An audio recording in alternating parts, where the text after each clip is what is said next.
So guys let's discuss this question. Question में हमसे बोला गया है on the basis of the given diagram answer the following questions.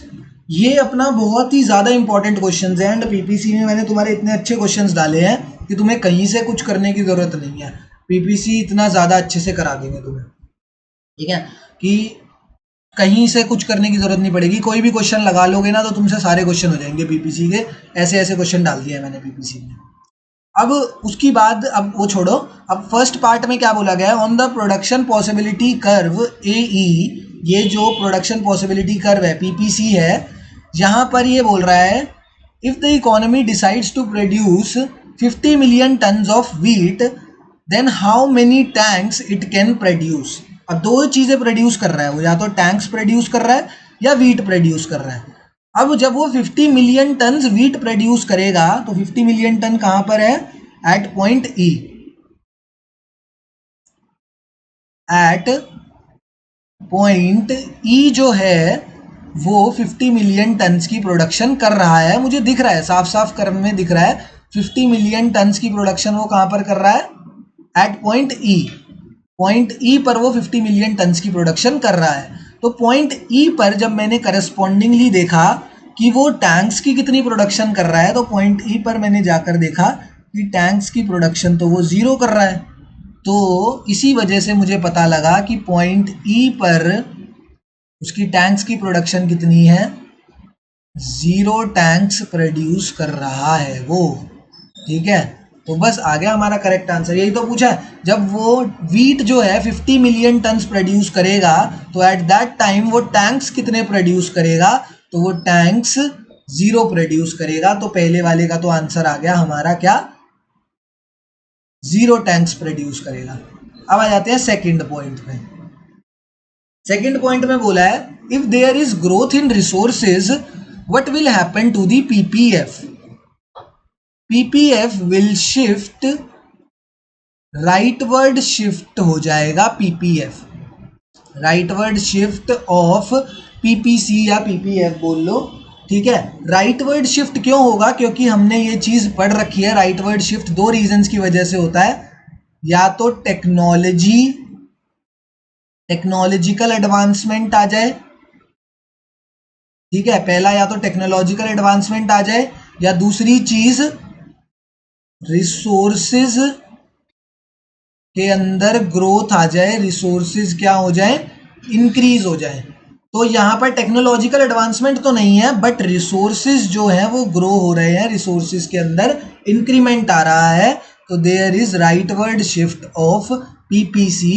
तो यही पूछा गया what will happen to the PPC, तो it will shift to the right. ये रहा इसका आंसर, यहाँ पे लिख दिया हमने सेकंड वाले का, it will, the PPC will shift to its right. Third part में पूछा गया है, थर्ड पार्ट देखते हैं। तो थर्ड पार्ट में कहा गया है which point in the diagram represents under utilisation of resources. जो पीपीएफ के ऊपर जितने भी पॉइंट्स होते हैं ना, ये पीपीएफ के ऊपर जितने भी पॉइंट्स हैं ये फुल यूटिलाइजेशन ऑफ रिसोर्सेज दिखाते हैं कि जितने भी रिसोर्सेज हमारे पास थे वो सारे के सारे अच्छे से यूटिलाइज हो गए हैं। इसके अंदर जो जितने भी पॉइंट होंगे, जैसे एफ पॉइंट है, ये अंडर यूटिलाइजेशन दिखाएगा, एंड इसके बाहर जो पॉइंट होंगे वो ओवर यूटिलाइजेशन दिखाएगा, जो हम अचीव ही नहीं कर सकते। इसको अनअटेनेबल कॉम्बिनेशन बोलते हैं, कि इसको हम अचीव ही नहीं कर सकते क्योंकि हमारी रेंज से ही बाहर चला गया। तो अंडर यूटिलाइजेशन ऑफ रिसोर्सेज कहां पर हुआ, एट पॉइंट एफ। मुझे साफ साफ दिख रहा है पॉइंट एफ जो है वो मेरे अंडर यूटिलाइजेशन ऑफ रिसोर्सेज में है। मैं इतनी ज्यादा प्रोडक्शन कर सकता हूं, बट मैं कर कितनी रहा हूं, कम कर रहा हूं। तो मैं अपने रिसोर्सेज को अंडर यूटिलाइज्ड छोड़ रहा हूं। बट फोर्थ वाले में पूछा गया है point in the diagram having unattainable combination, मतलब ऐसा कॉम्बिनेशन जो मैं अचीव ही नहीं कर सकता। तो वो पॉइंट कौन सा है, वो है पॉइंट जी। ये जो पॉइंट जी है वो ये वाला पॉइंट है, क्योंकि मैं प्रोडक्शन कहां तक कर सकता हूं, सिर्फ इस लेवल तक प्रोडक्शन कर सकता हूं मैं, एंड ये जी जो है ये इस लेवल से बाहर चला गया है। तो इस पॉइंट को मैं अचीव नहीं कर सकता, इसको मैं अटेन नहीं कर सकता। अटेन मतलब अचीव करना, तो इस पॉइंट को मैं नहीं अटेन कर सकता, तो इसलिए अनअटेनेबल कॉम्बिनेशन होगा। लास्ट पॉइंट है फिफ्थ पॉइंट, जिसमें बोला गया identify the points at which the economy will operate its resources at fully and efficiently utilized। जितने भी पॉइंट्स इस पीपीसी कर्व के ऊपर है ना, वो सारे रिप्रेजेंट करेंगे points on PPC will represent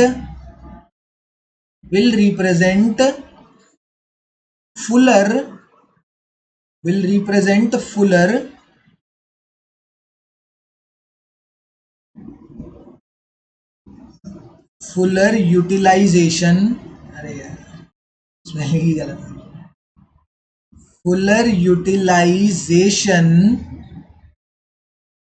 of resources। जितने भी पॉइंट्स पीपीसी के ऊपर हैं वो सारे fuller utilisation of resources depict करेंगे। तो कितने पॉइंट्स हैं पीपीसी के ऊपर? A, B, C, D and E. तीनों ही पॉइंट्स, पांचों ही points fuller utilisation of resources depict करेंगे। क्योंकि देखो ए पॉइंट भी बीपीसी के ऊपर है, बी भी है, सी भी है, डी पॉइंट भी है एंड ई पॉइंट भी बीपीसी के ऊपर है। ये सारे पॉइंट्स बीपीसी के ऊपर हैं, तो ये fuller utilisation of resources depict करने वाले हैं।